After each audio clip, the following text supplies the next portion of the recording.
খোলা আকাশের নিচে বসবাস, তবুও শিশুদের মুখে হাসি ফোটানোর সামান্য একটু চেষ্টা। 2023 সালের 7 অক্টোবর অবরুদ্ধ উপত্যকায় ইসরায়েলি বাহিনীর হামলা শুরুর পর দ্বিতীয় ঈদ উল ফিতরেও স্বাভাবিক হয়নি গাজার বাসিন্দাদের জীবন। মুসলমানদের সবচেয়ে বড় ধর্মীয় উৎসব সবার জন্য খুশির বার্তা নিয়ে আসলেও গাজাবাসীর মধ্যে নেই ছিটে ফোটাও। আমরা চাই খুব দ্রুত এই দুঃস্বপ্নের অবসান হোক এবং যুদ্ধবিরতি আসুক। আমাদের বাচ্চারা নির্ভয়ে ঘুমাতে পারে না, ঈদের দিনও তারা ভয়ে বাইরে গিয়ে খেলতে পারে না। ইসরায়েলিদের হামলা থেকে বাঁচতে ঘরে থাকতে চায় তারা। গাজার জীবন এক অবর্ণনীয় যন্ত্রণার নাম।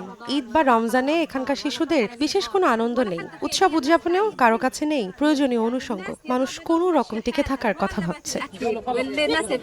হামাসের উপর চাপ প্রয়োগের কৌশল হিসেবে চলতি মাসের শুরু থেকেই গাজায় ত্রাণ সহায়তা পৌঁছতে দেয়নি ইসরায়েল। এরই মধ্যে উপত্যকাটি ছেড়ে পালাতে হয়েছে অনেক পরিবারকে। এত কিছুর মাঝেও দীর্ঘ 1 মাস সিয়াম সাধনার পর অনাহার ও কষ্টের মাঝে ঈদ করছেন তারা।